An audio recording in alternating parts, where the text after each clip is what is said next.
Welcome to Driven by Josiah. I am your host, Josiah Falaise, and we are on with Jacob Gettins.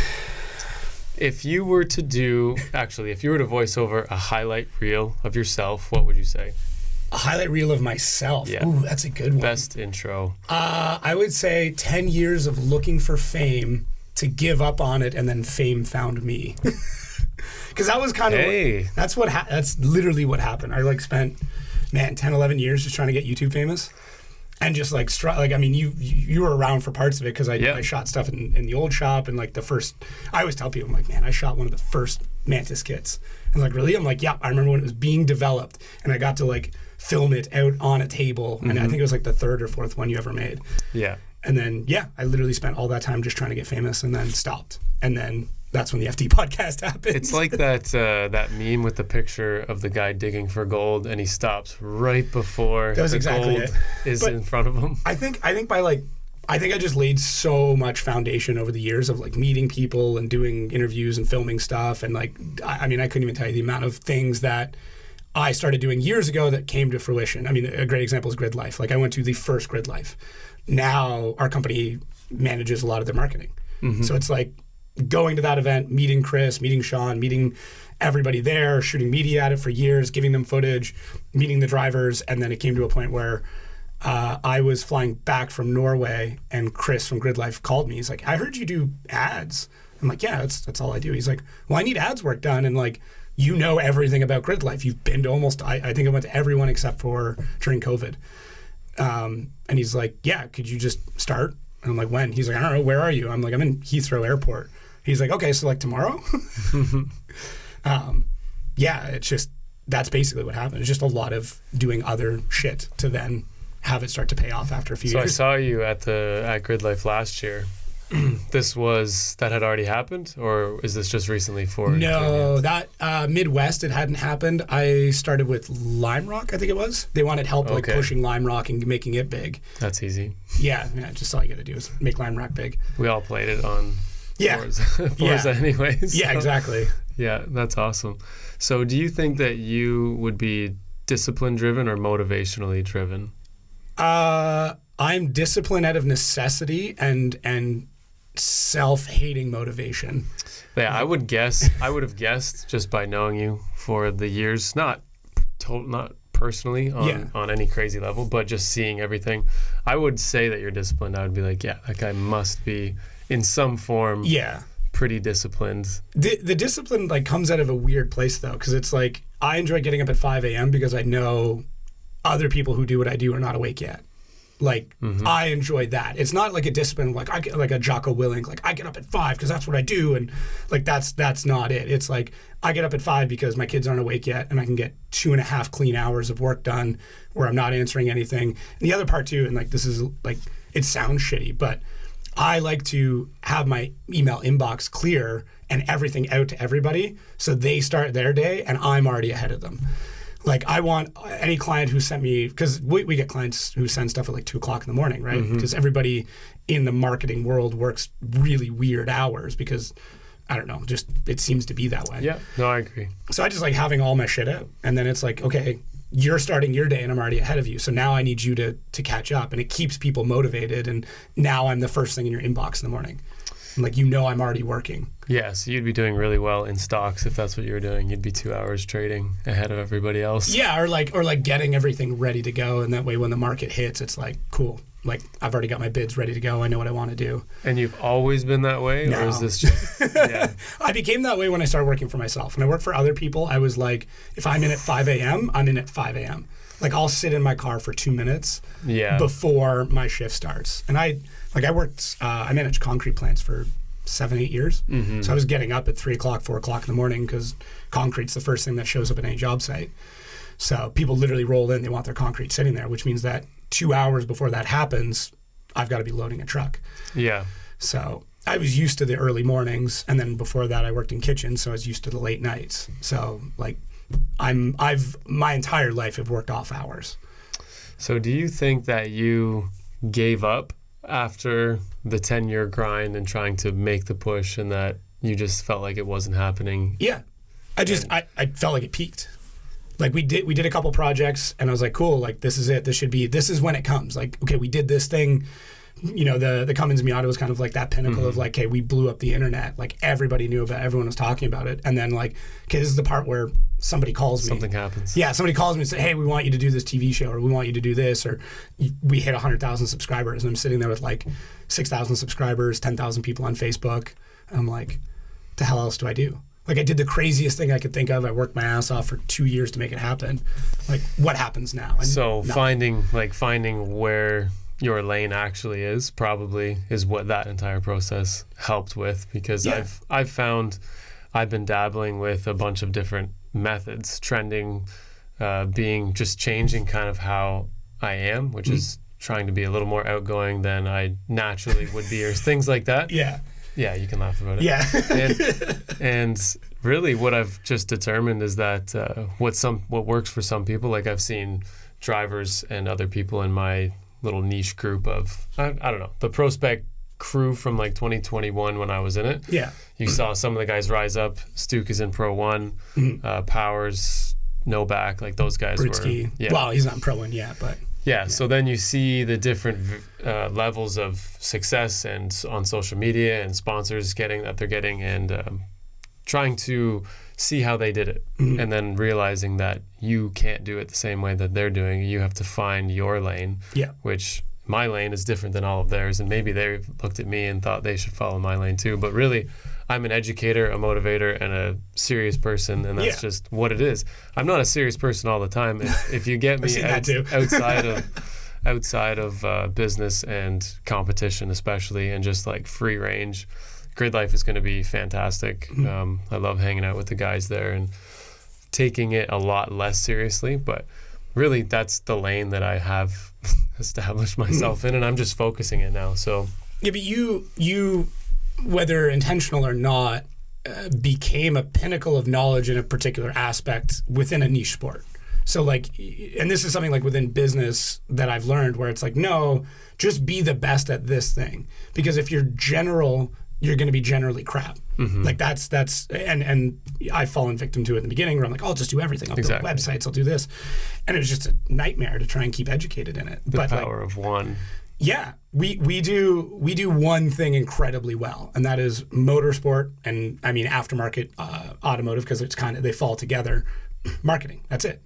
So if it's within that realm, that's what we do. And then it became easy, and similar with what you're doing, like you became the figurehead in suspension and I guess like general information on alignment. Like it's hard to just building a car in general. Yeah, but I mean I would argue there are builders out there who have more, like a Papadakis, who has like an ethos around him and his ability, and you have started within the suspension and that design. I guess suspension's the wrong word. Whatever you consider control arms, like suspension cover is a broad term that covers. It's still too broad, because like your knowledge base is so specific and correct in this one thing, and you've become the figurehead of knowledge in that case. Yeah, right? It just comes down to having a full understanding, a real understanding. So you can study a topic, you can read, and you can research, and you can gather a bunch of information about something, but to then be challenged against it on something that you didn't read and still understanding it, that's where I'm at with suspension. Like anyone can say anything about how dynamically is something going to affect something else, like whatever it may be. And I'm just going to be able to follow the load path and realize what the suspension's going to do without actually needing to look at it. So understanding what a chassis will do under like anti-squat, for example, and whatever the percentage is, and knowing exactly what that type of suspension is going to behave like. So that's just something that I have a vast understanding of visually, and I've also done tons of practical testing as well, where I had my 240 lifting off the ground with like barely any throttle, running 200+% of anti-squat, and actually knowing, okay, I've gone to the extreme in this direction, and then I went to the extreme in the other direction, and I know exactly where I need to be from that experience. And I've done things like I've wanted to load up a car doing a burnout and actually measure the constant load from the car while it's doing a burnout, and then changing suspension and gathering. Like engine load? No, the engine load doesn't matter. Like, we'll match the RPM. We'll match like the temperature of the track. We'll try to move the tires over. We'll try to use the same new tires every time. But basically making changes to the suspension geometry so that the only variable of change is the geometry and everything else stayed the same. So it's that like a burnout dyno. Burnout dyno that's measuring force, basically. The one thing that people use in the terms of grip and everything, and when you look at it, is actually coefficient of friction. It's not actually grip. So when we try to figure out how to get the most of it mechanically, it boils down to different variables than what the average person would be thinking. Because you would think something like contact patch. Of course, right? Yeah. That's like coefficient of friction is a very simple formula, where you actually have a chart of different levels of friction depending on the material. Like, for example, aluminum against aluminum is actually very sticky. It's very tacky. You can not really drag. Is that due to like the oxidization that's on it? Like their coefficient of friction level is just triple that of steel. So if you have a 1,000-pound sheet of steel and a 1,000-pound sheet of steel, it'll slide against each other easier than like a 100-pound sheet of aluminum with a 100-pound sheet of aluminum. It's really weird. They stick together like glue. I'd be super curious if that has anything to do with the surface area, because like I used to do anodizing, and like that's literally building surface area and then dyeing tubes, right? And then closing those tubes off. So like, I wonder. I'd just be curious, like on a molecular level, if there's just so much surface tension because of that. Because now you've got this, you know, like a golf ball. Like if you were flattening a golf ball out, it's actually like this big. Oh yeah, right. Yeah. Huh. I did not know that. That's so I mean, looking at things in that way, and then arguing with people online, which is funny, about like what my diff-mounted brakes are going to do in a drift car, having the inboard setup and the brake load going through the axle on handbrake and on checkups, and how people think that will break the axle. But then, based on my understanding, my opinion is that it'll be like 30% of what the driving force of the engine is versus pulling a handbrake. And then they're like, well, that doesn't make any sense. You're locking the tires. But you're doing it without, because like if you think about it, that rotational energy at the end, now you've almost got like a rotational fulcrum, right? Because if you were to grab it there, you're still going to get torque on that CV axle that's coming down the entire length of it, where if you were to stop it at the base, you no longer have that rotational torque that runs all the way through. So there's 1,000 different ways that I've been able to create conversation and allow posts to be open to interpretation, which people will always say, why didn't you put exactly the definition in the post so that there was no room for interpretation? I said I left it open because that's dialogue. That leave it in the comments. Go check it out, and then I can do reply comments, and then we can just grow from there. And I think it's fun, to be honest. And then people think for themselves, and that's really the best way to learn. Is if you're told the answer, you hardly ever remember. No. But if you actually understand, and there's like a little switch that happens in your mind where you know what the right answer is, but then you understand why it's that way. And that could be true for anything, a math equation, whatever it is. It's really interesting to get that switch. That's literally a neurological electronic pathway that's been created in your mind, and then you will remember it forever. Well, it's like going somewhere. Like for me as a kid, going to the cottage. Like my dad had a cottage inside Havelock. Like I remember being at the cottage as a kid, but asked me to get there, no. But until I drove it myself, I knew the path to get there. You built the brain pathway. Exactly. Basically. And that's the same thing with, I guess, learning that. Do you think visually? Like when you're like what goes on? Is it completely visual? Yeah. So I had a couple of different avenues that I could have taken for business when I was in manufacturing engineering, looking at like I worked in P&G, I worked in some pretty big plants. I think I could have taken my path in the direction of making these machines more efficient in the way that they produce these products. They basically do them atomically. Like there's no people the people are only there to load things and unload things. But basically material goes in and diapers come out. That's what happens. But making the machine more efficient, like subtracting off, it takes a minute and a half to make one diaper and the machine's running all day. Well, how do we get it to a minute 15? And I would like analyze the machine. See if you can remove a movement or combine I can just visualize things. Like I can build an entire kit before actually drawing anything. And I can see what the issue is, where the interference points are going to be, like in my mind. I can see before it's even drawn, no, I'm not going to do it that way because I already know I'm going to contact here, I'm going to interfere there. And that's experience, but that's also just the way that I think about everything. Routing things out multiple steps ahead of time. Really good at that game. I think it's called Pictionary, where you write a word, draw a picture, write a word, draw a picture, and then at the end you see what everyone came up with. Every time I play that game, we're showing everyone and you're laughing, like, how could you draw something like that? It looks so terrible. They flip to my picture, they're like, who drew this in 1 minute? And I'm like, yeah, like I drew that. And they're like, it looks ridiculously real for exactly what that word was supposed to describe. Represent. So I'm just naturally I don't draw that often, like hand draw anything. But I'm still good at it for no reason at all. I don't practice it. Well, it's just taking what's up here, because like it was funny learning, like communicating with people and like learning like how they think, because I'm very fascinated by that as well. It's like, do you see things in your head? And like, what do you mean? I'm like, do you hear voices? Like, would you have an inner dialogue? Because there are people who don't. There are people listening right now who are like, what are you talking about?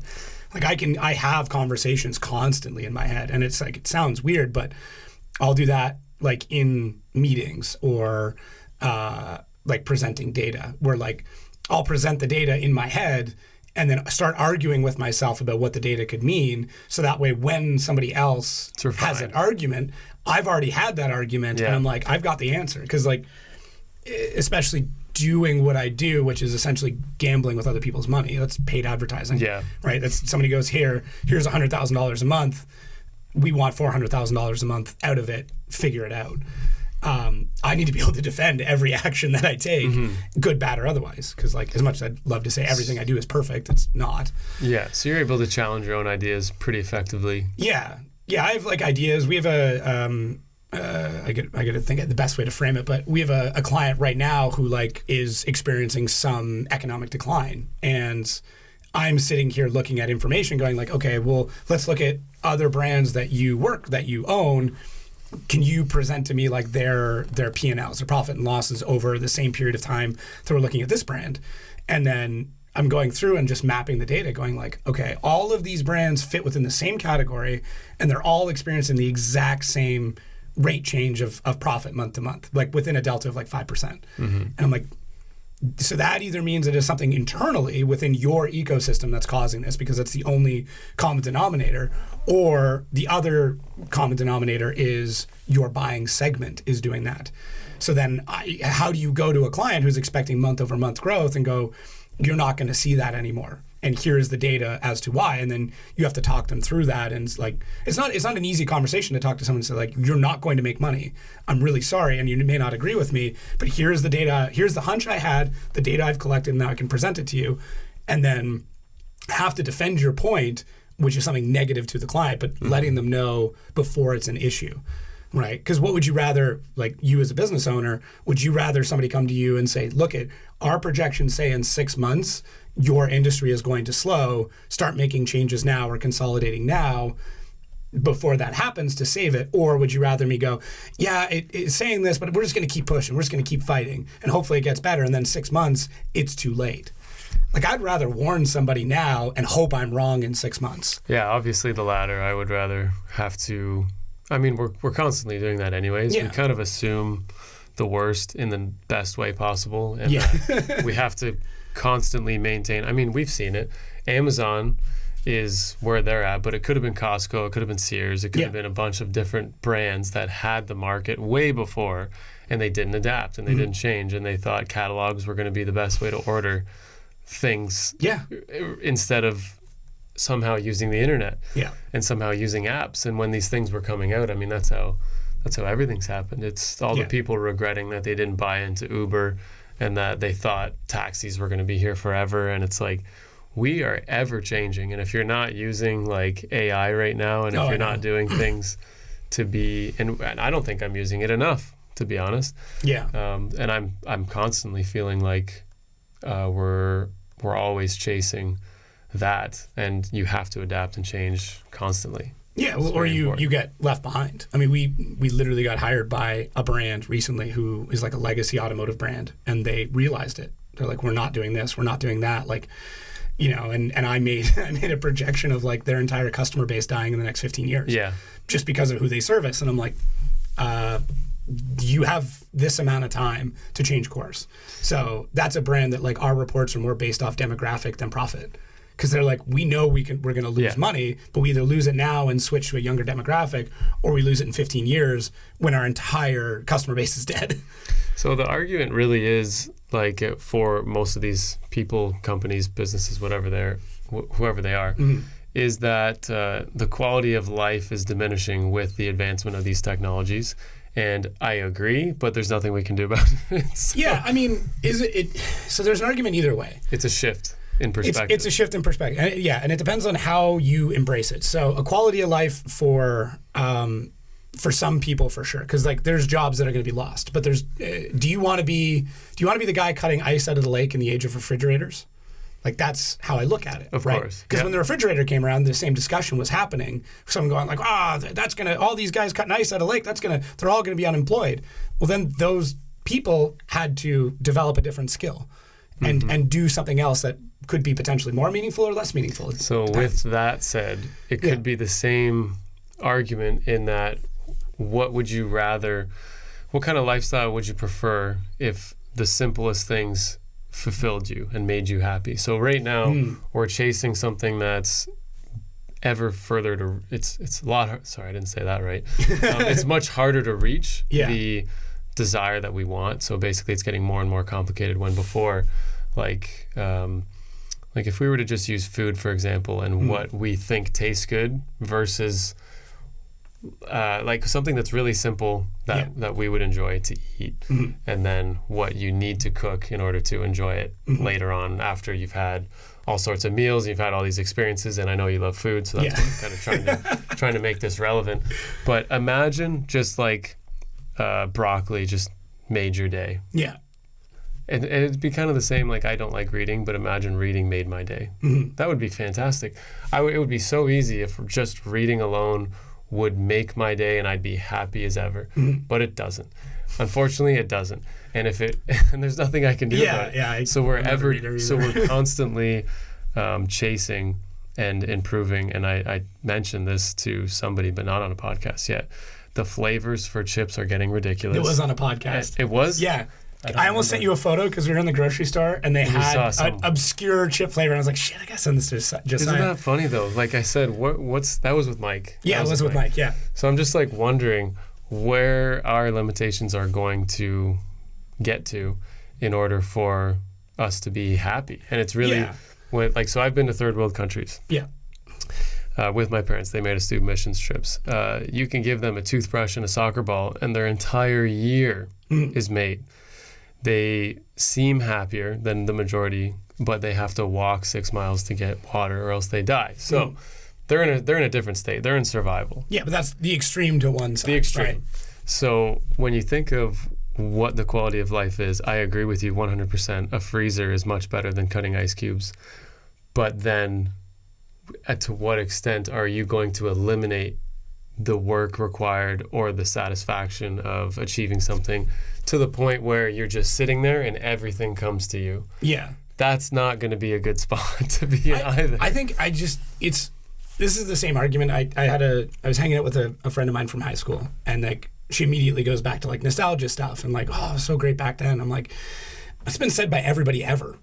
Like everything was always better before. Right? Because change is scary and happens faster than recollection. Recollection's on demand. You can do that. But change is forced upon you. So you have that choice of either like continuously growing with it or not. Like my grandfather, a great example. That's a guy who like up until the day he died stayed up with technology. And then my dad's the opposite, who like he's 55. He just came, or he's almost 60 now, but like just went back into the job market because he got a crazy job offer. Barely run a computer. So for my grandfather, he's like, he got to see 3D printing before he passed. I got to show him that. And he's like, this is insane. Like, this is stuff that like F1 technology was doing in the early 90s and we just heard of. But now you have one at your house for $200. Whereas like my dad, I could not get him to wrap his head around ChatGPT. Like he could not. You could see it. And he's a hyper intelligent human being, and it did not compute. So I think no matter how far we go, it'll never be enough, and that's what drives human civilization for continuous growth. The question I don't think is will we be satisfied? It's like, will we survive? Like, will this be here? Will we eat our own environment faster than anything else? It seems to be like exponential. That's kind of my main point. There's been advancements throughout history, obviously. Yeah. But it seems like the graph was a steady incline, and now it's just ramped up. I guess, but like, I think it's just exponential. Like going back to Neanderthal days, where it's like, okay, fire and that was it.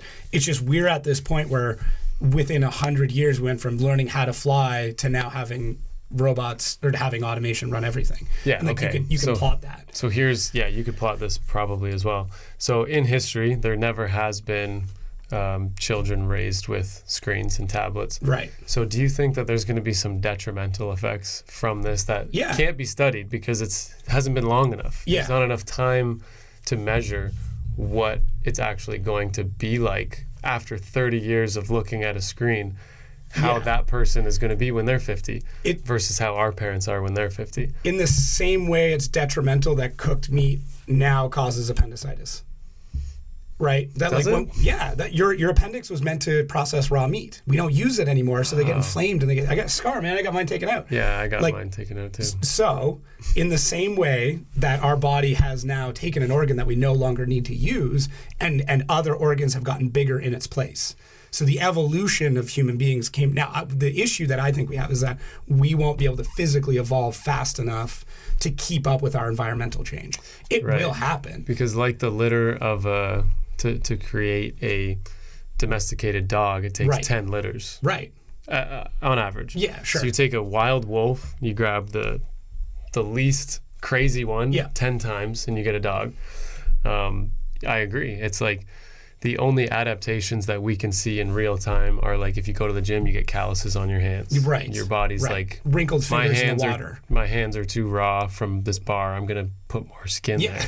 Exactly. And then your muscles get bigger because you constantly require lifting things. And it's like, we just don't have enough muscle for this. We do it to some regard. Like, go look at people who are on their phone all the time, go look at their pinkies. And like from holding your phone like this. Yeah, it's weird. They'll curve. They have a dent in their pinky. Right, because it can happen. Like the human body can adapt. But your child won't have a dent in their pinky. Maybe. It would take a while. My child's child, my grandchild may be born with a curved pinky to hold a phone. I don't know. That's what I'm saying though. I'm like that might take 10 generations to then be born with curved pinkies. To hold phones better. Yeah. Maybe. That's not a good thing, but maybe it is like that because what a lot of these what a lot of people are saying basically, which I just hear from podcasts, so I'm just regurgitating everything that I ever listened to. Aggregator podcast information. Exactly. I take the key points, but actually, I forgot the point that I was going to say. Oh, okay. It was we were just talking about 10 generations, pinkies forming. We were talking about kids' detriment of watching screens. That was the last checkpoint that I remember. Anyways, on to the next point. We dove so quick. It was great. So how do you handle, now that you're somewhat of a public figure, how do you handle the backlash from people talking about you? What does my wife call it? I'll remember it in a minute if I can't come to it. Malicious compliance. So if somebody has a point, so a great example of this is when I first started doing the podcast, a couple people are like, where are your eyes going? Where are your eyes wandering? And you and I talked about this. Mm-hmm. And I realized that like the camera's here and I had a screen behind it and I was watching the person there, but I was monitoring their levels. I was monitoring like upload rates, all these different stats. So, but that angle past the camera was noticeable to some people and very distracting. I like to look, you already noticed this, I like to look around when I talk. My eyes are a good indication of when I'm thinking and stuff like that. Mm-hmm. So to fix that, I put a teleprompter in. So I'm staring straight down the barrel of the camera. So I can see all the stats on the screen and I can see the person. So like when I'm doing the podcast, somebody's right there and then there's just stats around them. So I can look into their eyes, but then I see everything else going on. I'm not wandering. So somebody says something like that, I look at, you're like staring straight down the barrel of the camera. It can freak people out. It's like somebody who makes eye contact for too long. Yeah. But anyways, I take something like that and I go, okay, why did somebody ask this question? Why did somebody make this point? Why is somebody upset with something I'm doing?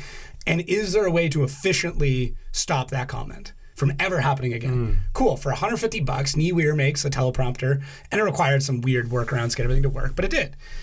So I just look at that as going like, if somebody's wanting to take enough time out of their day that they're so upset that they had to get their thumbs out to say something, I need to like reverse engineer that and go, okay, well, how can I stop that from happening again? Thankfully, I haven't received too much backlash. There's been a couple people like, oh, dude, like my favorite one was 3 episodes in, this dude still hasn't cleared his throat. I fucking laughed so hard because I'm like, I know I have a weird voice. So like, I just explained why.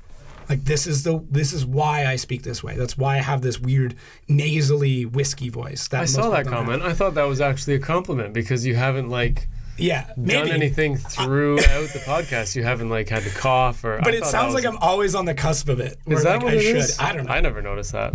But I'm so in my head about how I sound. But I kind of have to be. I was like, oh, that's nice. That just means that you're very consistent. And stuff like that. Or my audio engineer just cuts them all out. Maybe.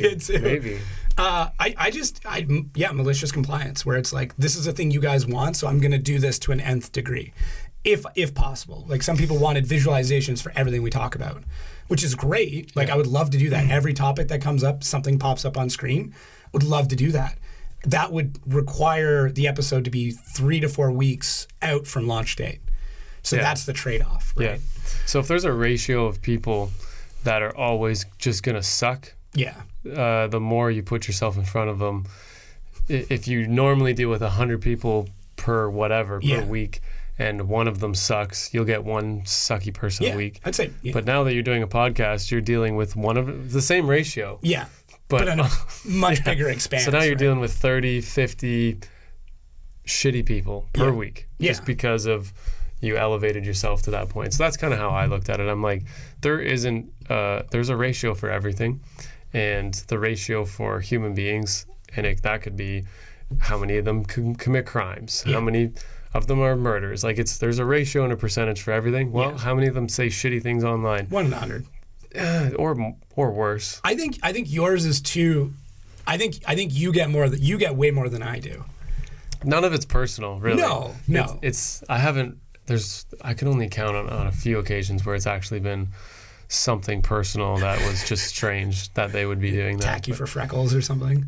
No, actually, maybe just never. It's been personal. It's always been related to what I'm doing. But your opinions and like which can blur lines of facts with people, right? Because like now opinions are facts for people and vice versa, and facts are opinions, right? We're in this weird. I feel like we've always been this way, but like you can express it a bit differently.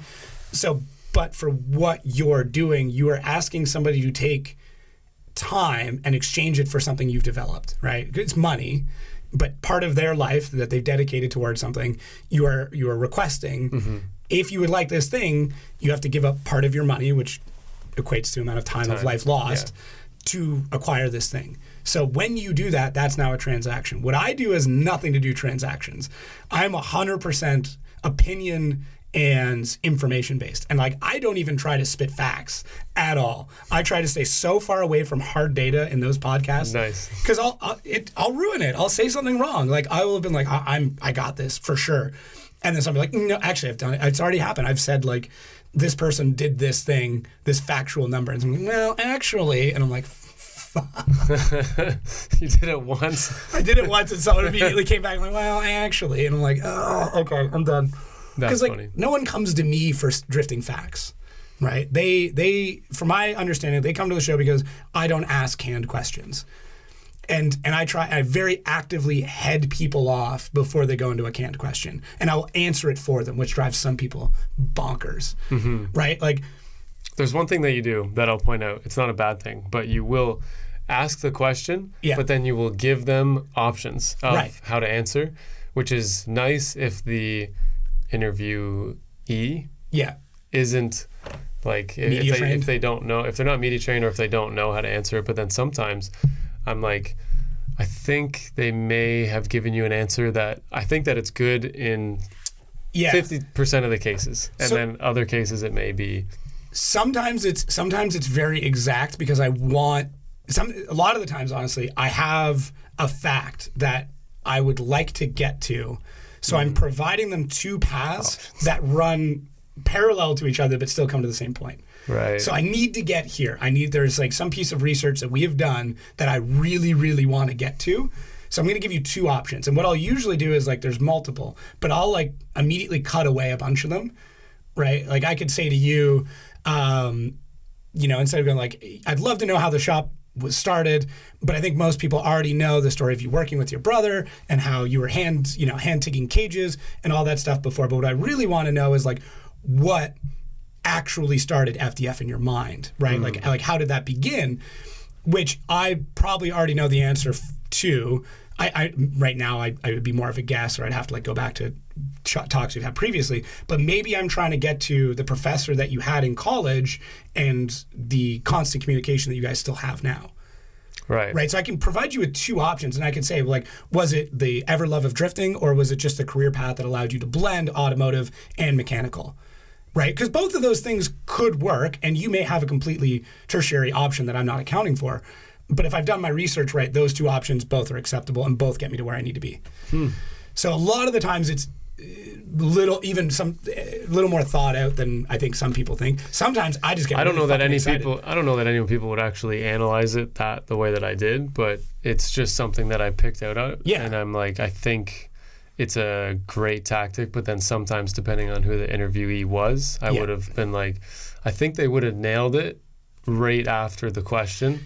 Depending on, but you know what? This is all new for it's not that new for you, but really, we're all trying to be.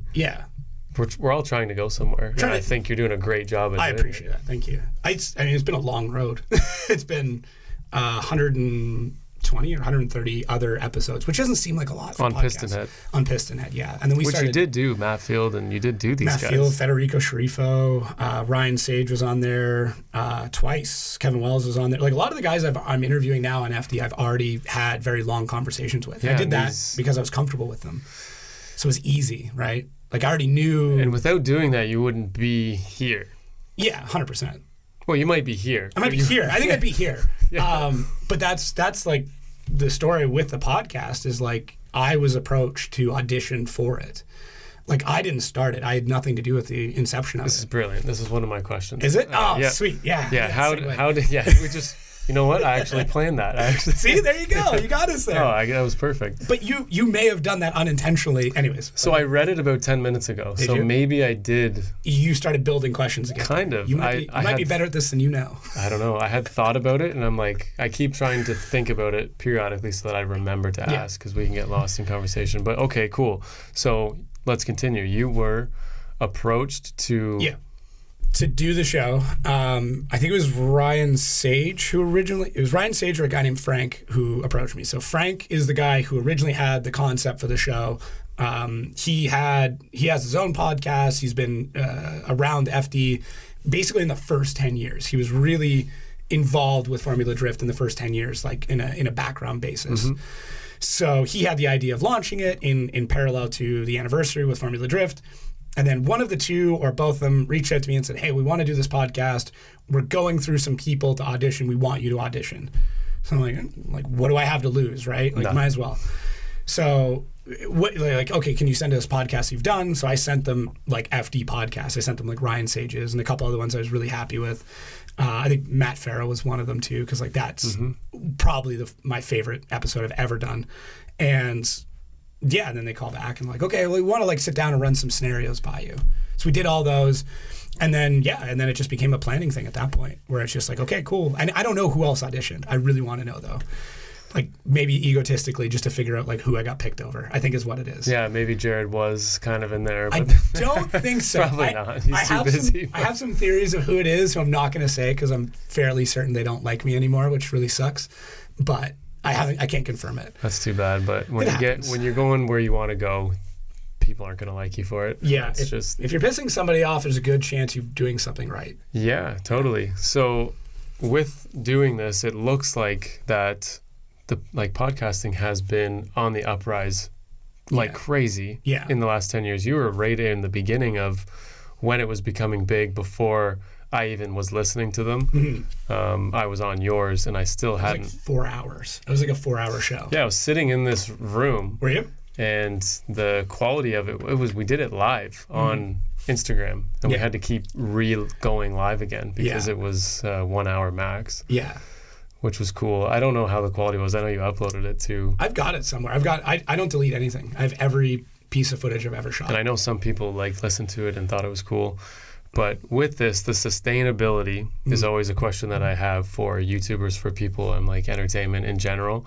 How can this last? Yeah. In 30 years, how can this last? That's a long time to be doing something, and how redundant can a conversation be, and so on and so forth. So yeah. With doing FD podcast, I think that is something that they absolutely had to do, and I think it's something that can last as long as new drivers are coming in. Right. It's something that can just keep going forever. So I actually think it's got quite a lot of potential, whereas for a lot of other YouTubers and a lot of channels that I'm watching or have been a part of or whatever, I'm like, you can't just keep buying cars and just keep building cars. Building them. I mean, you can. There's guys who've been doing it for 10 years. And Cletus's channel is crazy, and he keeps getting crazier and crazier and crazier. But I'm like, how crazy can you get? Jumping the shark. That's where that phrase comes from. It's Happy Days when Fonzie jumps the shark, and then that was the greatest episode that ever happened, and then it went downhill from there. So it will happen. There is a peak that has another side. It's a drug. Being famous, being an entertainer, it's a drug, 100%. And I know you're pretty, not secluded, but withdrawn in a lot of cases. But I'm sure there are times where somebody's come up to you and said something, and you're like, holy fuck, you do listen. You do watch it. Those numbers are human beings. Yeah. And it's a great feeling. Mm-hmm. It's a weird feeling. It's freaky. Yeah, it was surreal. The first time at, I would say it's the first time, the LZ World Tour, they had a meet and greet for an hour and a half. Mm-hmm. And I'm thinking Adam's just going to be packed over there, and we're just going to be chilling for an hour and a half. I didn't stop talking or signing things for an hour and a half. I was doing it the whole time. And guys were coming up to me, having listened to a podcast or watched my stuff. And the one guy was tearing up. He was genuinely inspired. And I'm like, I never thought I'd be in a position where I would genuinely, to this extent, inspire someone to make a change in their life, completely indirect. I think his name was Marco. That's all I remember. But that's crazy. Yeah. That's crazy to me. I never thought I'd ever be in a position like that. And then he said he wanted to ask me one question about business and what to do.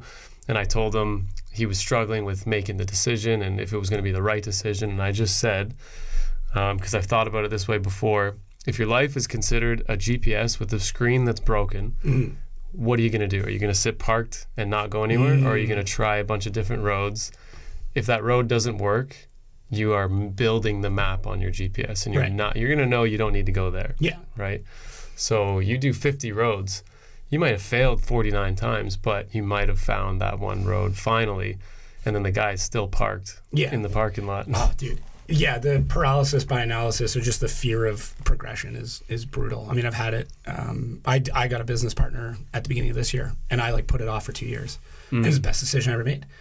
I'm sure there's days where he wants to kill me, and there's days where I want to kill him. Sure. But the best advice I can give anybody in any business is take a hard look at what you suck at and find somebody who's good at it and just pay them. That's it. Right. Right. And that's what we've done now. I'm notoriously bad at spelling. My brain cannot wrap its head around the English language. It makes zero sense whatsoever. I can't do it. So I hired my wife full time to literally just go through everything I do and check for spelling, because I know I'm not going to get better. Is it better for ChatGPT's on your side? Yeah, I know now. But that was one of those first things where I started writing social media for brands, and I would just agonize over spelling. I use spell checker and stuff, but I would still pick the wrong word or whatever. And your. Those ones I can get, but there's weird ones. And so then I just realized early on, within the first 3 months, I need somebody to do this. I'm not good at it. So I'm like, okay, babe, you're going to be going through posts every week. Like, you're going to go through all this content I'm writing and making sure, because like the idea is there. What I want to say is correct. It's just from the constraints of the English language, there's problems. Yeah, and if you think Elon Musk is the only one designing Teslas, you're completely wrong. It's like 14,000 other people. No, I mean, you can say what you want about Elon, and I've got a lot of opinions in both directions, because like the dude just killed the whole Twitter advertising sphere, which like literally took money out of my pocket. So like that part I'm a little bitter by. But his ability to almost in a cult-like way motivate people, and I think it would probably be like the overarching skill for him, because that's what it is. Like you hear interviews with like staff members and stuff, and like, oh, Elon, like we slept on the floor, we did this, and like you look at anybody who's like a pinnacle of business, they develop a cult-like following, and that's what gets them to where they are. Whether that's cult through love or cult through aggression or cult through inspiration, that's what it becomes. Like those business leaders are leaders, and that's the word we forget. We just think, oh, they're a CEO, but it's like Bezos did something to get all of those people to work all those crazy hours to get it to where it is. Yeah. Right? Yeah. There has to be something. And when you think of, I think at first he probably was a brilliant designer and had all these things, but there's only 24 hours in a day, and we know how much work is possible to be done. I try to get every minute out of those So you hours. know that he, like meetings and just doing like the guy, if he just walked through his plant, like half of his day's gone. Just walking from one end to the other. from one end to the other. Yeah. So you know he's like getting the ideas, not even approving designs. He's probably just looking at them, and that's it. I mean, I'm at a point where I used to run the machines and do all the welding. Right. I don't do any of it anymore. So I know in a very small operation comparatively, the master basically doesn't do anything. He just orchestrates the team. And I had to hire someone to do the books. I had to hire someone to do everything that I sucked at. You realize it doesn't make sense for you to sit on YouTube for 16 hours to learn bookkeeping. And then the design, I hired an engineer 7 months ago now. And that's been one of the best things as well. Probably one of the hardest. Oh, it's so difficult. Yeah. Yeah, the first 3 months were rough. You're like, I want to, you're doing it, but you need to learn it. But like, I already know, but you need to learn it. It was tough. Yeah. It was very difficult to not let go. It's not like I was letting go of anything, but there was obviously hiring an engineer. I wanted to be challenged as well by an engineer. And I felt like I was just doing a lot of the teaching and a lot of the, basically, I just wasn't being challenged at all in the sense of, I guess he explained to me, he is an engineer. He worked for Mazda for 9 years. Damn. And he said, you have so much experience that there isn't an engineer you could hire that would be able to compete with you in this niche. Yeah. He was like, there's no engineer that, if I challenged him on a diesel engine because he worked on all the diesel engines with Mazda, obviously he would know a vast more, but my understanding would be there on how it works. It was just, this is so different for him. He had to really grasp and understand and change the way. Anyways, it's great. It's fantastic. It's great now. He's very fast learning. He's very smart, obviously. And it's been the best decision that we've ever made, and I want a room filled with him. Just like a team of these guys. Really, when you think of what an engineer can do for you in terms of producing a product, every product that we make, like let's say the first thing that he did was a Corvette steering rack brace. Very simple product. I had the concept. I showed him how I wanted it done, and I basically gave it to him on a napkin. And he took it. I approved the design. We got the 3D printed model done. We test fitted it. It worked great. We've probably sold 150 to 200 of these since coming out with it. Okay.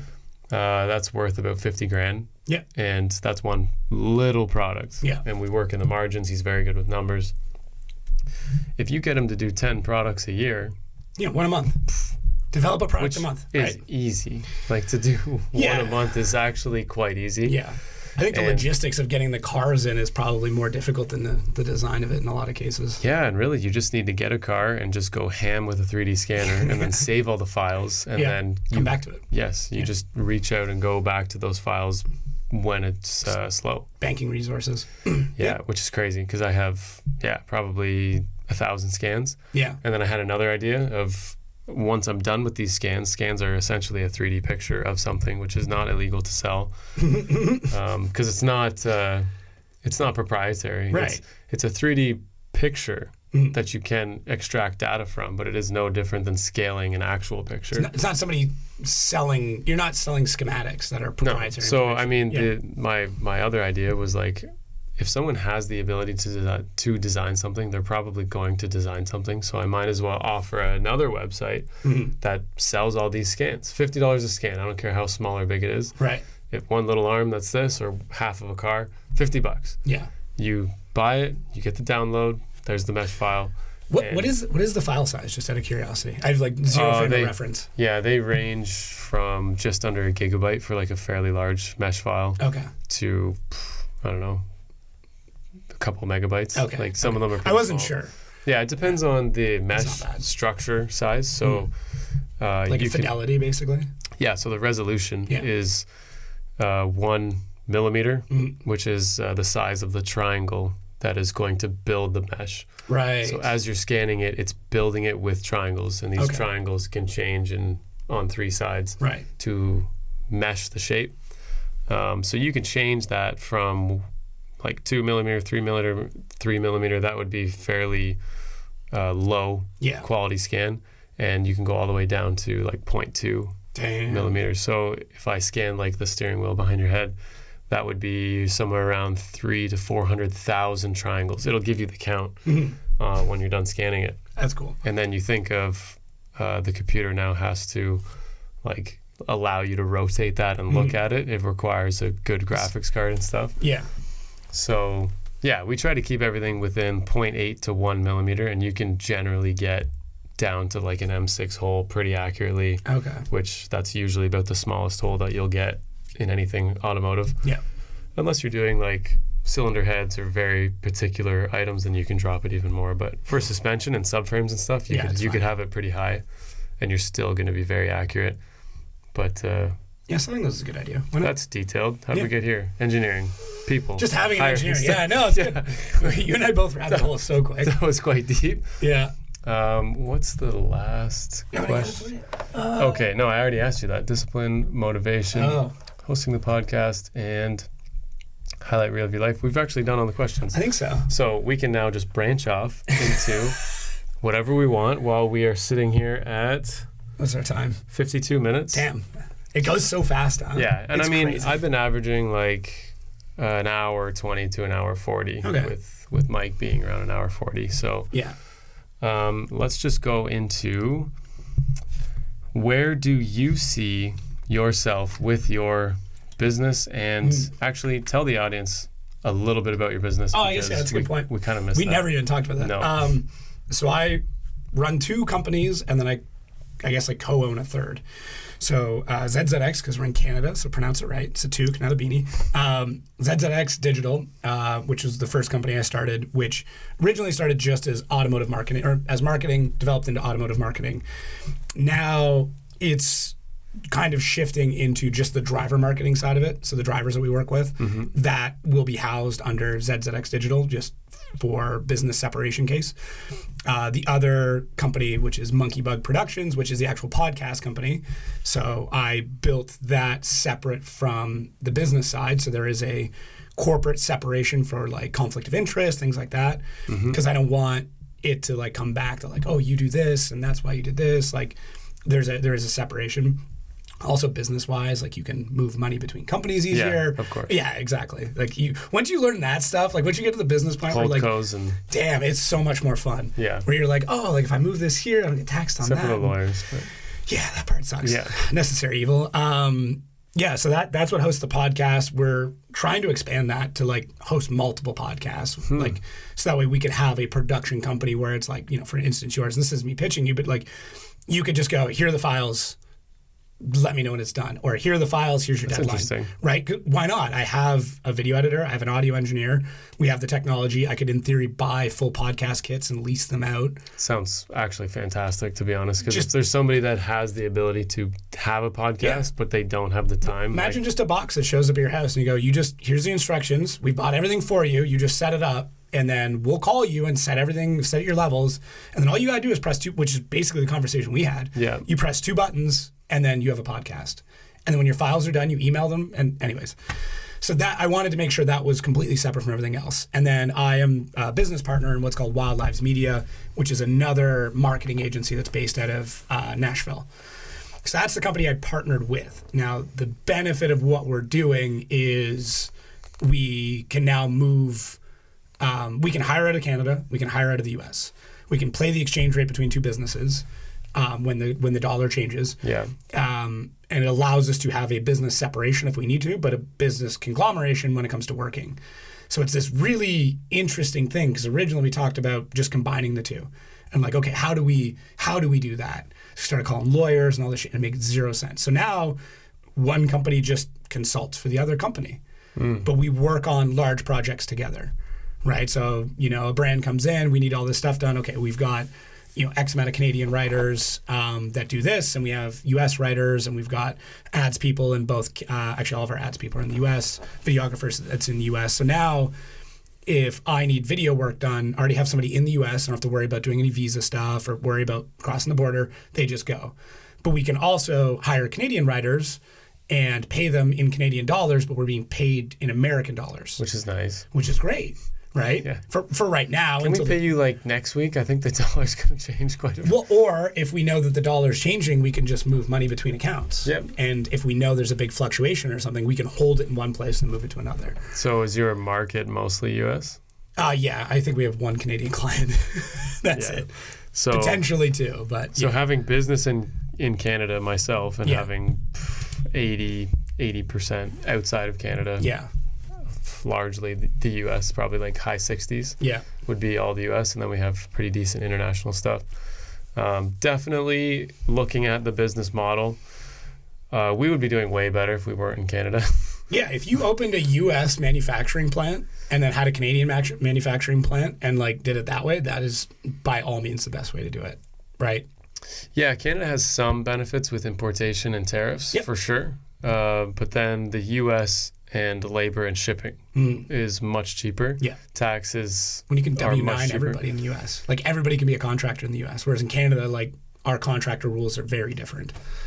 Yeah. I mean, largely it's just impressive how we've been able to scale with the way that Canada is on lending, on taxes, on... Did you see my post the other day? No. I posted on Instagram. It was a memory from last year. And it was like, thanks, government of Canada for nothing. Yeah. Because absolutely nothing. Yeah. Yeah. Like I have to show profitability above $1 million for 2 years straight to even be considered. So we're 5 years deep. Yeah. We're still struggling with we're a profitable company. Yeah, of course.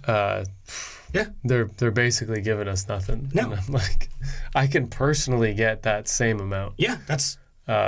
what's going on? I don't recommend this to anybody, but like full disclosure, like I went, I put in my notice of at the concrete plant I was working at in November of 2019. So you can see where this is going.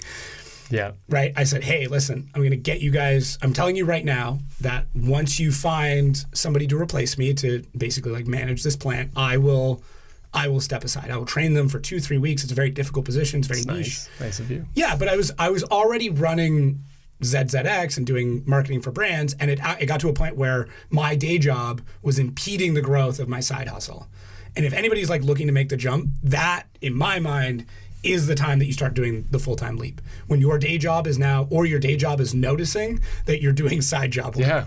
Right? When you get to that point, like that's a good place to be. But basically what you're saying also is that everyone should have some kind of a side job. Just purely for tax reasons. Open even a sole proprietorship, because go talk to an accountant. I'm not an accountant. Go talk to a tax lawyer.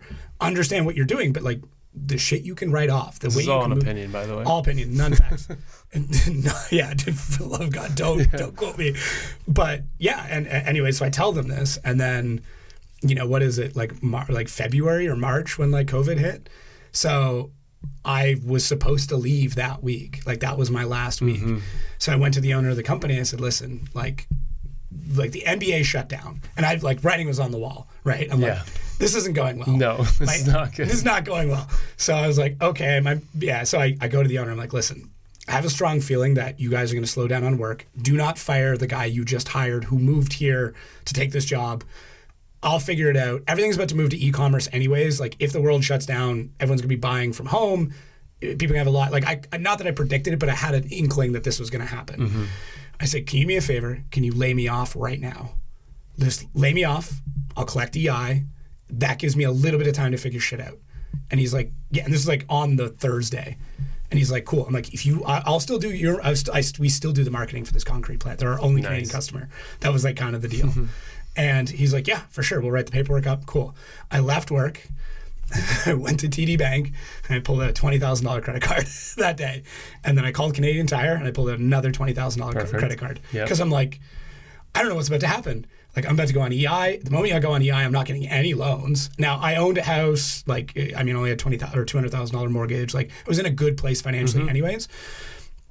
And then I was like, cool. I guess I'm just running this company on credit cards and I think I have 10,000 left owing now. I paid off the other 30,000. Interest rates will kill you, but it's not great. Like the amount of money I lost in that, but like I went to Business Development Canada. I went to Young Entrepreneurs. I went like everywhere. Like just been there. Yeah, nothing.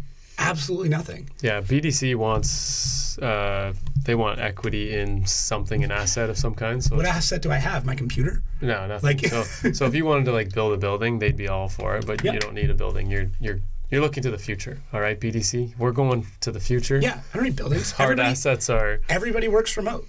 My entire team works. And every commercial building's bought by people that already have other commercial buildings. Exactly. So that's another thing. There's a whole other monopoly there. There's people in this city where commercial buildings go up for sale for a week and they're bought by the same people that own all the other commercial buildings, then they rent. So we're in a time where renting is going to be the norm. You won't be able to own anything in 5 years, so on and so forth. But I wanted to say, for people out there listening, that you do need to pick up some kind of a side hustle. And my friend and I actually sat down for a while. Every Wednesday we used to talk about what we can do and what we should all try to get a little bit of residual income that you don't need to work for. We dabbled with everything. Vending machines at your local, like whatever. Right? So if I had think about this right now. Yeah, we looked at the storage units, the rentals.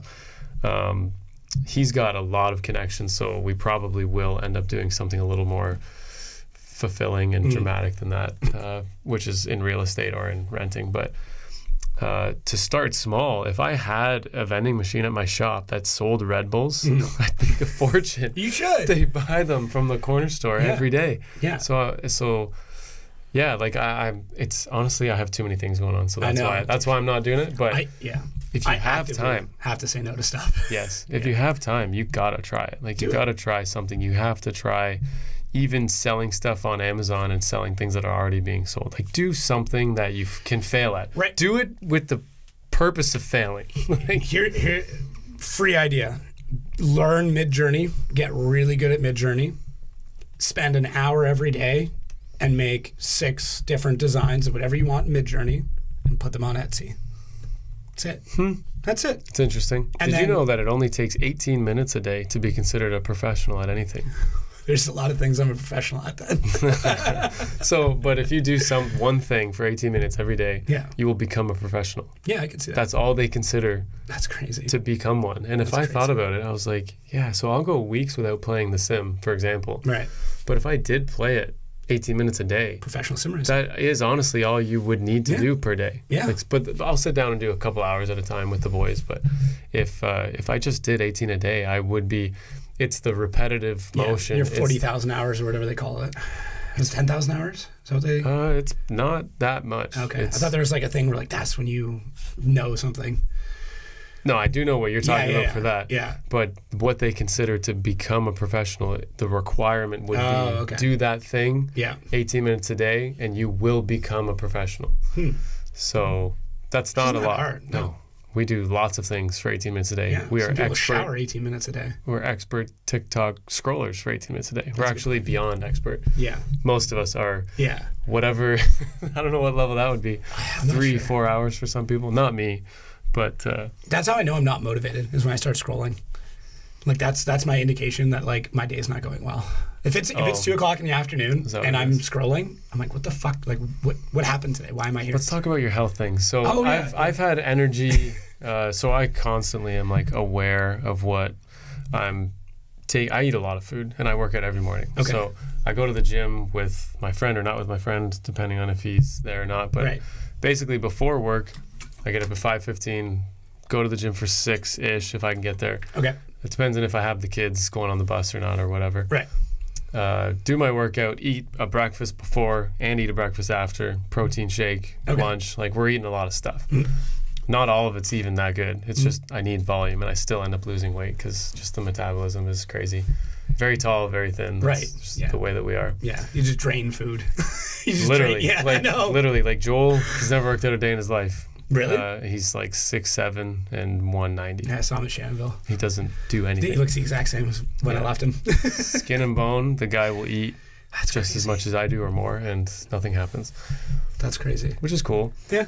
But to build muscle, it takes like triple the amount of effort. Yeah. And I still seem to be like struggling to stay over 200 pounds at 6'5". So jeez, it's a battle. If I stopped, I'd go down to like 180 probably. So anyways, what happens is somehow, for some reason, I'm crashing around 2 p.m. with like just wanting to yawn all the time. And I'm like, what's going on here? Like I am eating all the good stuff. I take all the right vitamins. I do all the right things. You're still crashing at 2? It's a crash that's pretty hard, and I have not been a caffeine guy ever. Okay. Only in the last few months, I'm wanting a sugar-free Red Bull or coffee. I'm wanting it. And I'll only get it about half the time, but I still try to avoid it. Huh. And I just am trying to figure out because this is mental. Like physically, I'd probably be okay to like go to the skate park with my kids or something, but mental focus or mentally just gone. It's a little fog. Yeah. Definitely drained. I'd be curious, like what do you do at noon? Like what happens at 12? Eat a bunch of food. Is it all is it carb based? Oh yeah. Yeah. See. Yeah. That could be big burger usually. Like a lot of meat. I'm the opposite. So I used to be like 265. Like I got I mean you want to say it, I got loose skin? Yeah. It's not too bad now, like it's really come around, but and then my sister was in the military. I was like, how do I lose weight? Like I was always a big kid. And I lost weight in college and I got down to like 185. And I think that was just from like not eating, and I went to culinary school. Yeah, that'll do it. I didn't eat. And then I found keto and I was like, and this was like probably 2 years before like everything was keto. Cause like fucking now you go to a grocery store, you can get like keto cookies. Yeah. Most of that shit's just absolute garbage for you.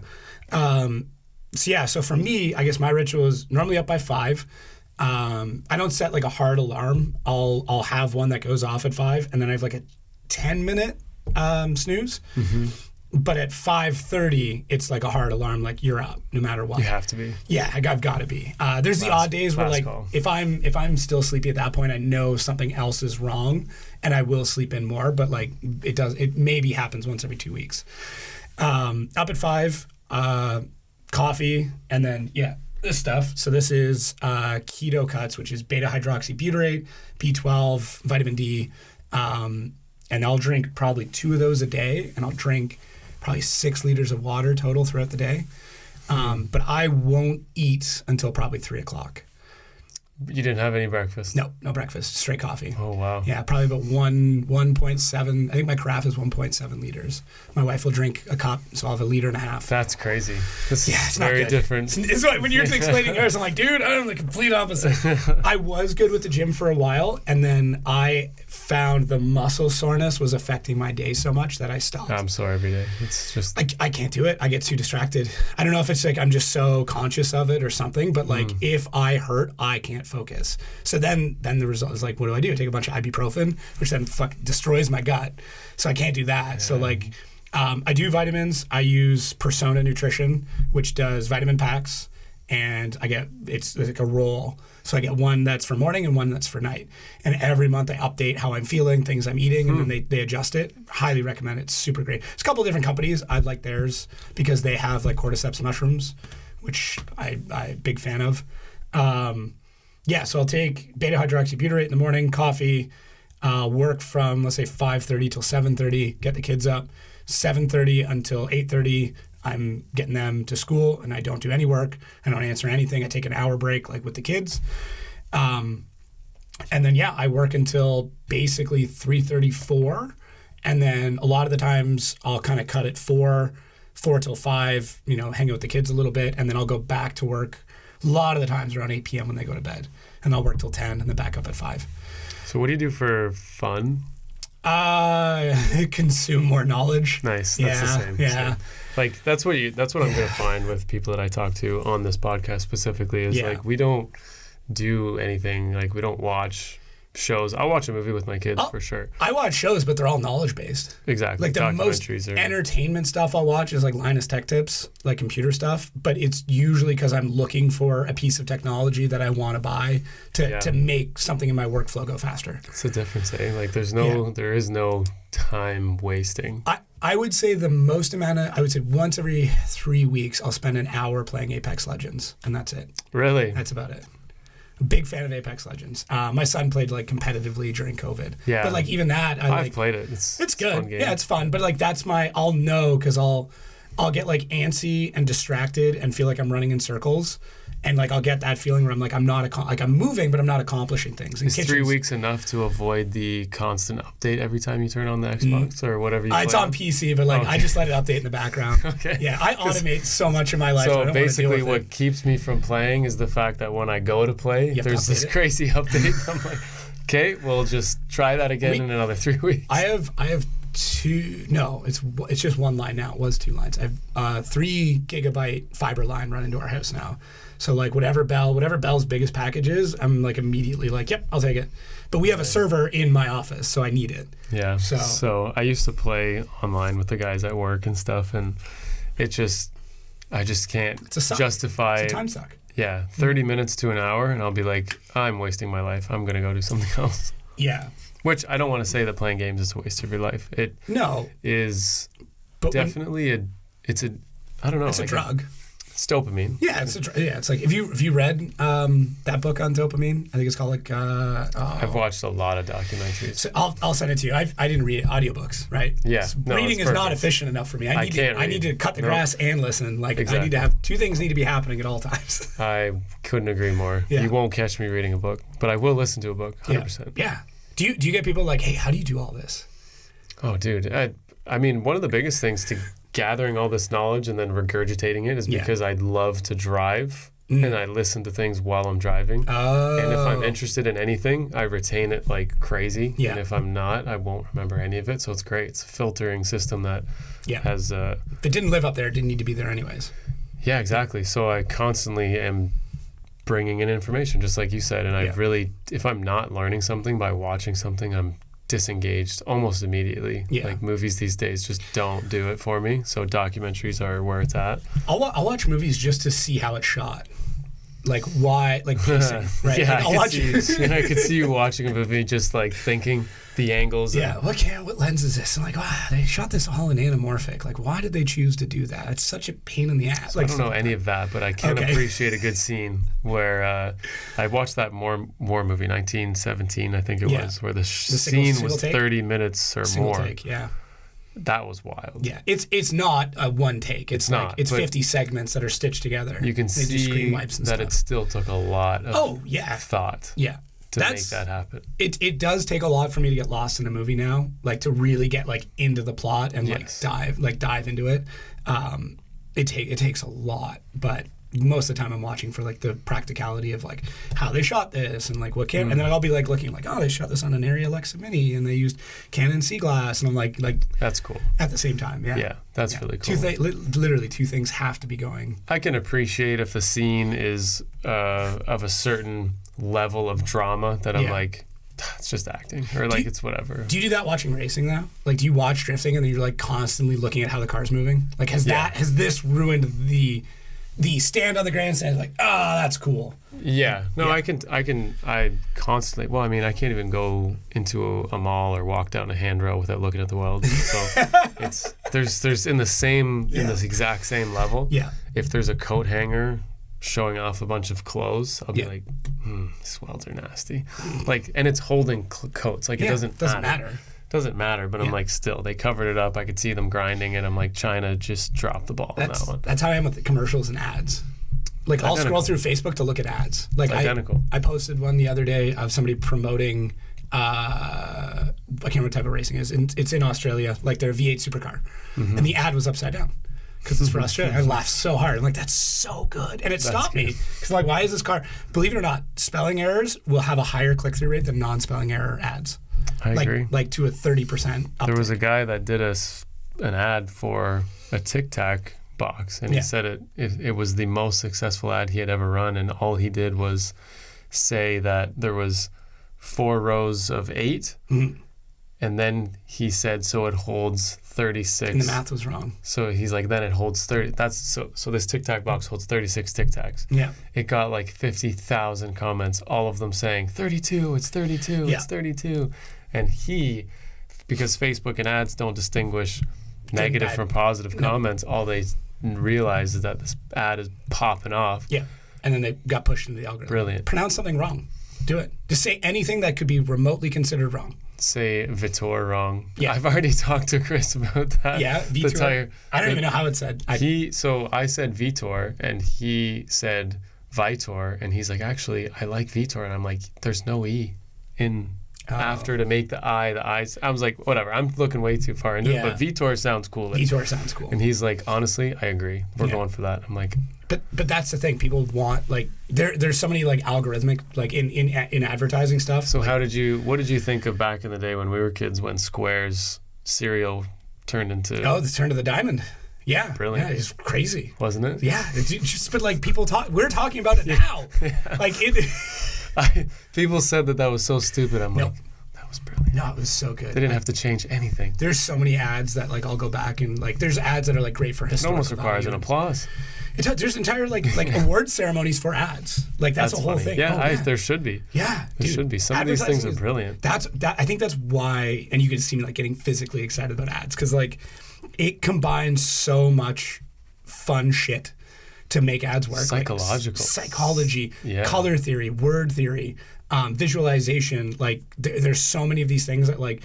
What we do, we're constantly testing. Like, just constantly testing. Nobody has it figured out yet either, which is cool. Well, and once you do it, and somebody else jumps on, a bigger brand jumps on it, and then people catch onto it, the next thing appears, right? Like, right now, you want a really, really simple one. Start every TikTok video with, like, a flash of light. Like, get, just when they're editing, have, like, a lens flare be the first 6 frames. That's it. That flash of light, you're scrolling. It's stopping the scroll. Anything you can do to stop somebody from scrolling will be a successful ad. So if it's a flash of light and like it has a physical response of like, oh shit, even if it goes completely white on screen for 6 frames, but then their attention can go back in, you'll see that video pop off like crazy. Just that one thing. That'll work for a while until people realize it and stop scrolling. Everybody's doing it. Yeah. But I know what this is. Yeah, we see it happen all the time, right? Our best TikTok video for ZZX was like, stop buying GoPros. It was the first line, right? If I stop there, you're like, no, continue, keep going, why? Yeah. And I explained why, that like it doesn't make sense to buy GoPros anymore, the cost for production value, and they haven't done anything cool in 4 years. Frustration of doing a part series on TikTok and then not putting part 2, the immediate video after. And how those pages all pop off. But they do that on purpose. They'll put part 2 5 videos later because then you go back to the profile, you start scrolling. That's now an algorithmic hit. No, I know exactly why they do it, and it's the people in the comments are also talking about how annoying it is that they couldn't find part 2. So it's brilliant in every aspect. It works really well. It's all a game. And most people, like the ones that probably don't have the running dialogue, are the ones commenting. That's how you could filter them out. You're like, we understand that they made part 2 probably 4 or 5 videos after, probably a day later even, or half a day later, on purpose to build the comments, to get people questioning, to wonder, to save and to come back to all these things. It's all like those pages are run by probably bots or probably like they're just called. Yeah. Like the one that I watched this morning was just literally called Crime Stories. And you're like, that sounds awfully vague and awfully could easily be 1,000 pages called Crime Stories. Yep. It's got like 2.5 million followers, and it's literally just 5-part series of crime stuff that was, I've literally seen it on TV 10 years ago. Yeah. It's just gotta back up. Oh, it's a brilliant page if you ever wanted to like just do that, and no one needs to know who you are, what you're doing. And there's so many apps now that like would allow you to automate 90% of that process. I know, and it's really, really interesting to think that, I mean, if I could spend, or if anyone could spend 40 to 50 hours a week on focusing on something like that, anyone would be successful at it. Even if you sucked at first, there's no way you can spend 40 hours and not get it. Just learn. You talked about it with like ChatGPT, but like learn tools, don't learn processes. Like don't learn, like don't, I want to do this thing. No, learn a tool, learn a mill, learn a lathe, learn ChatGPT, learn a fishing, tool. Getting fish and fishing. It's the difference. Exactly. Learn that one thing and get really good at that thing, and then figure out what it can do, and then figure out what no one else is doing with it. But if you need to understand what everybody else is doing before you can find that niche. A good example is like, do you remember the videos I used to make with like the stop motion thing? That's an old idea. I stole that from snowboard magazines in the mid 90s. And I was like, well, I haven't seen anybody do it on video. So, what time is it? It's hour 20. Damn, that's not that bad. What do we got time-wise? I got so many notifications. It's so sad. So sad.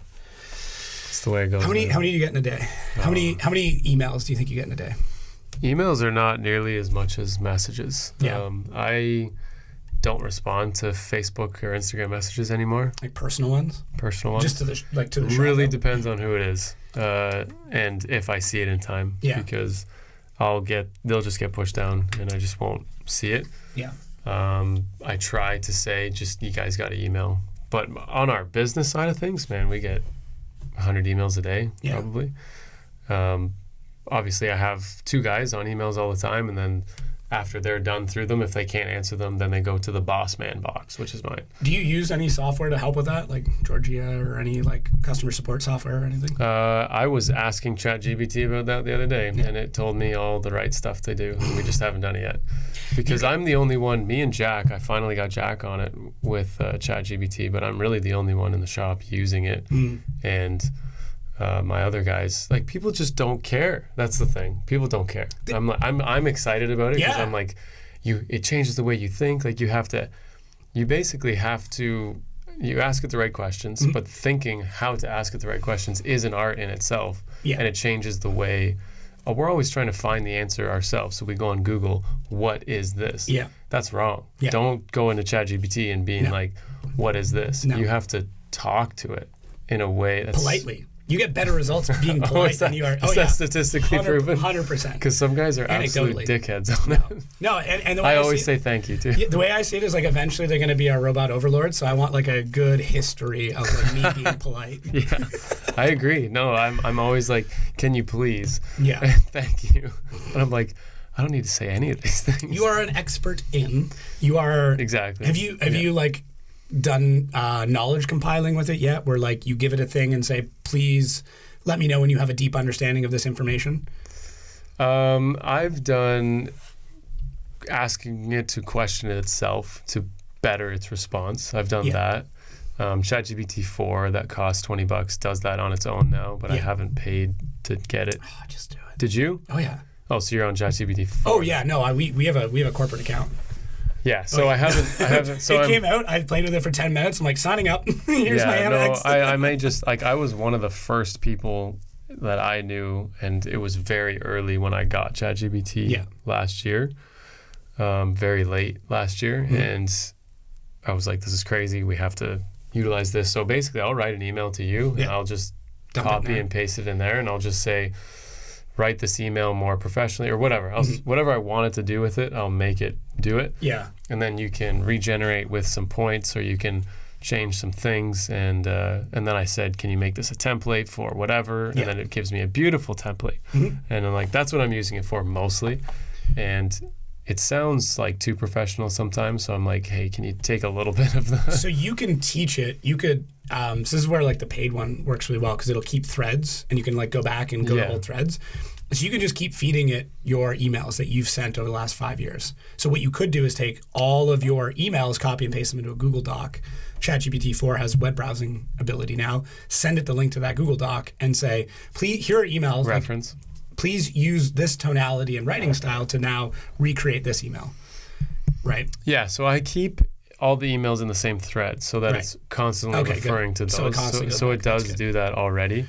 And then, ChatGPT, I have it as an add-on with Google so that it does every time I type into Google. Careful with that. Why? Because there are people that have had like Facebook securities hacked through GPT plugins. Oh, yeah. Keep an eye on that. Awesome. Yeah. That's great. If your Shopify store just goes down one day, you know what's going on. If you guys go to log in to like the YouTube channel and it's just streaming Elon Musk telling you to buy Bitcoin, you know what happens. So you're suggesting don't use add-ons? I don't like the idea of plugins. No, there's too much. I mean, too much access granted. We use because you don't really know what it has. All your passwords are already there. Like it's crazy now when you get a new computer that on the internet with your Chrome, everything is there as well. I use it because of the accounts that I have access to on a day-to-day basis. Everything is on a thumbprint USB drive. So that goes with me. So when I like log in, like if I've got my laptop and I'm working remote, those all live on that. It takes my thumbprint and then I have to plug in. And then if that fails, I have a code authenticator that lives on our server. So you have to log into our server, go into the code authenticator, enter the correct password. Two-factor text authentication is nothing compared to this. It's like that, but it has a physical, like an air gap between me and it. Like there's a physical disconnect between me and the passwords. Oh yeah, like we don't need. You don't have to go that far. No, we don't. Just for mine, it's an insurance thing. Like without going into the brands we work for, you know a few of them. Like if that got hacked because of me, that's career over. Like I'm sweeping floors at FDF is what's going on. It's not gonna be good. Yeah, with no access to the computers. Yeah, that's the guy that crashed this company's website. Like, everyone is just talking quietly. So I would personally stay away from those plugins. Just try and use GPT whenever you can separately. But we use a good example is like right now. I think there's 4 newsletters I get daily about marketing that I used to sit and consume every morning. Yeah. And now I'm like, hey, the poor efficiency, right? Summarized version. So now what it does is those emails get forwarded to Zapier. I don't know if you know what Zapier is. It's an automation software that like it's basic programming. When this happens, do this, but it works with all these different apps. So I send an email to a Zapier plugin that collects email, and then it parses it for just the copy, not anything else. Then takes that and puts that into a Google Drive or Google Doc. And then every Thursday at 1 a.m, it then takes all of that information and puts it in a ChatGPT with a prompt that I've built that then takes that and then puts that onto a separate Google Doc, which is like, here's your week in marketing and how it may affect the automotive world. And it's all in point form. Beautiful. And then every Friday morning. How long did that take you to set up? 4 hours, something like that. It was a bit. Like there was some dicking around for sure. How long does it take you to read all of that? It was about 20 minutes every morning. So how long did that save me? So it paid for itself within 1 week. Week or so. Basically. But now I could take that same information and turn that into a newsletter and send that to everybody that subscribes to our newsletter. And now you have what I have. Blogs and whatever you want to do with it. Exactly. Easy. With ChatGPT providing all the SEO and stuff like that. I think the SEO side of it will die pretty quick because like Google's own AI will be able to recognize patterns in it and then de-rank you. So I wouldn't recommend like using it for SEO. Anything that can be audited by a robot or is currently being audited by a robot, I would stay away from because a robot will be able, or AI or whatever, they're robots, let's be real, can learn faster than we can. Will be able to pick up on those patterns way quicker. So I think anybody who's writing SEO right now with ChatGPT is going to have a rude awakening in 4 months. Yeah, that's going to be a problem. They're all going to get deranked. You'll see it. Like something will come out where like Google's like our new. They're called spiders, which literally crawl websites for SEO information. They're going to be like, yeah, they're now aware of ChatGPT prompts. And they're going to be like, oh shit, and anybody who's done it's going to have a problem. Yeah, that's really interesting, and I agree. Yeah, that's what's going to happen. But I don't know how we're going to stay as authentic as possible when ChatGPT and AI learns so quickly. Yeah. I think we'll just value this more. In the same way that when electric cars take over, our gas power cars will be like our weekend getters, the same way my grandpa's like old Model T was, right? It's in the same way it'll become a nostalgia piece. That's another long conversation. Yeah, you're like checks time. Electric cars. Well, yeah, I have both a vested interest and negative towards it, which you do as well, which is for sure. Right. I see part of electric cars pay my bills right now because we do work with a very large electric car promotion company. So I have to have some adoption to be able to do my job. So my brother Joel built Scalar Performance. Exactly. And they won Innovation of the Year award at SEMA, which is crazy. Pretty impressive. Yeah. Everyone just takes Tesla drivetrains and swaps them into cars. So he did, they fully reverse engineered and created their own battery and their own everything, which wild. Very difficult on the budget that they were working with without funding and anything like that. It's really crazy.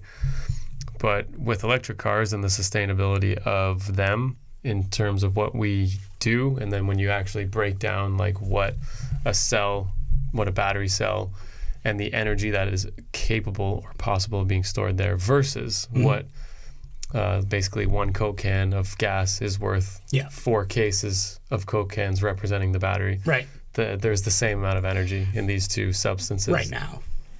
Yeah, now. But in the same way that the first Model A engine had terrible efficiency. So in order to become more efficient, the precious metals, minerals that are required in the battery are also very difficult to get. Cobalt coming out of the Congo. Right. And the methods of getting it are not good at all. So when you're losing 40 people a day to get the cobalt in a car that requires 11 kilograms of cobalt, you're starting to feel kind of bad about it. So, and then, I mean, I know you like playing devil's advocate, and so do I. So it's like, Love it. Yeah, it's great. Because like whether you believe it or not, you're like, just go all in. I'll just take my original idea, flip it, and then just present it as the idea. See if it holds any water. See if it holds water, right? Yeah. If you said in the beginning when cars came out, well, we don't have roads to support these. You're right, and we never will until we have something that demands it. We don't have the electrical grid right now to support this by any means. But until we have something that demands it, we never will. Yeah, I'm not really too concerned about the electrical grid because the price of the vehicle is going to be so much higher than what everyone is going to be able to afford. What's going to happen is they're going to mandate that you have an electric car or you have nothing, but you won't be able to afford an electric car, so they will control the grid by reducing the amount of people that are actually able to have one anyways. Yeah. And then when that happens, my biggest fear would be the amount of control that the government is going to have with going into a cashless society, having no owners, like you won't be owning a house, you'll be renting, or shared. And now you have an electric car, they're just going to be like, you can't drive today. They're going to hit a button and you won't be able to drive today. Yeah. And I have 100% confidence that will happen eventually. I think so, to a degree, but then there will also always be people like you or myself who goes, oh, well, how do I get around that? Like, how do I... Well, you just have to be rich. So basically, or innovative. When breaking the law the penalty is a fine, right? Doesn't that mean that if you can afford the fine, you're above the law? Yeah, it's in the same way that guys will illegally park every day and just pay it because that's the cost of parking. So basically, the only way you'll be able to survive in this system is if you have enough money, whatever. Yeah. If you were smart, and right now we need to be smart right now, which we are. We're doing our best. Trying. We're aware, so we're ahead of the game already because we're just aware. Yeah. But basically, it's going to be a problem. It's not that it might be, it will be. Mm-hmm. Within 5 years, you need to buy as many assets as possible. That's my opinion. It's an opinion. Land. Yes, if you can. They don't make any more of it. Yeah. Canada's brutal because we all live below this one line that's just right next to the U.S. I'm looking at a cottage in like Tennessee right now. Like I would like to buy a cottage. It makes more sense for me to drive 5 hours to it's crazy Virginia. You can there's tons of land down there, but there's more up here. It's just all unlivable and undeveloped, and you can't do anything with it, and it's worth nothing. So we have a major problem being in Canada that it just is a problem. You're already looking in the U.S. I'm going to be looking in the U.S. It's just the way it is. I was in Muskoka all weekend. That's where I grew up. Had a house there. I mean, house, trailer, like straight up 1,000 square foot trailer. Not even a double wide. Not even a nice one. But that was my first house because like that's what I could buy. I bought it originally for $82,000. Lived in it for 6 years. Did not do any upgrades and sold it for $114,000. You don't even own the land. You rent the land. Yeah. So now I'm like, okay, I'm in a position where I could potentially get a cottage, right? I'd like to be able to go somewhere with the kids and the family, all that stuff. So a 5-hour radius puts me back in Muskoka from Windsor, right? Because I'm basically in Detroit. That same 5-hour radius puts me into West Virginia. So for $50,000, I can buy a 4-acre lot with power. It's got a Starlink internet, right? It's 3-bedroom, 1 bath on an acre of grass and 3 acres of forest. $50,000 anywhere in Canada is getting you nothing. Yeah. It's just because we all live so close to the border. Yeah, we're all within 100 miles of the border. Yeah. Like all of us. Yeah. And almost more than 50% of them are in Ontario. Yeah. Yeah, so it's wild. It's just we really pigeonholed ourselves in one spot. Yeah, we did. Well, I mean, it doesn't help that it is like people in the U.S. think that we literally live in igloos. I know. And it's crazy that our educational system taught us that they don't, that they do this and that they do that, and we know the states. But they don't even know what a province is. When you're like, I live in the province of Ontario. They also don't know that we burned down their White House. What state is that? Yeah, exactly. Yeah. What's a province? Is that like a district? Why does your code have letters and numbers? That's great. The gas stations when you're trying to use your credit card, they ask you to punch. You put in your zip code. What do you put in? 90210. Yeah, you told me that. I think you told me that you put that in. Yeah, I'll put that in, but it's tied to your credit card. You should put in just the numbers of the postal code with 000 at the end. That works. And it does sometimes. Sometimes it doesn't. Yeah. Anyways, just get an American credit card. But then you need an American address. No, I have all that. Okay. We can do that. All right. That's not a problem. I'm just saying, up until this point, it's been annoying. It's still. And then they're like, I'm not even going to put a Southern accent on it. That would be bad. So anyways, I think we should end it. I think so, before we get in too much trouble. Yeah. Before we get in too much trouble. We will probably do another podcast sometime in the future. And then, so. I mean, we didn't even talk drifting much, but no. I plan to be doing, it's not a secret, I'm going to be doing Pro 1 next year. Are you? Yes. What? So. That was a secret to me. Was it? Yeah. Oh, yeah, I'm going to be in it. Damn. With Hurst, with the boys. And this Corvette's going to be on the track. Air jacks off, that's all. Kevin, Kevin, I'm sorry, you're gonna have to look this baby over for a few things. You should just send him the YouTube series and be like, here you go. He definitely hasn't watched it, but I can also do that. That'd probably be a good way to start. Yeah, I know he watched a couple things on my S14, and then right when I pulled it in, he was like, "You took those fender braces off already, right?" And I was like, "Yep, they're off," because I knew they weren't legal. Yeah. So he literally didn't even have to look at the car. That's good. He just knew that I built. I think they made the rule for a blast shield shroud to be made around the bell housing. So you have to have an SFI rated bell housing, which is made out of minimum 1/4-inch steel. Right. They didn't make one for a reverse mount starter. That's the starter setup and clutch that I run. Right. It's much smaller. Because you run that crazy tiny flywheel too. They don't make an SFI bell housing because the clutches, I've talked to all of them, they're like, these clutches have never exploded and they never will. Yeah, and they're very confident in saying that. Yeah. There's no flywheel. That's the biggest thing. Yeah. It's a button. So the flywheel is usually what fails and imbalance or whatever, and then it will cut your feet off. So with these, it's the inertia, the rotating mass is just so low that even if a catastrophic failure happened, it would still stay contained because it's so light, it wouldn't breach through. Anyways, they made the rule, and I had to abide by the rule, and they made the rule in a way where you really couldn't have made it. The way that he's like, you have to make a shield, but it can't bolt to the bow housing. Okay. It must bolt to the chassis, but it must also be removable. And I'm like, that's difficult to do. I'm like, that is really difficult to do. While still maintaining fire suppression. And I think that he made it that way, or they made it that way, so that no one would attempt it.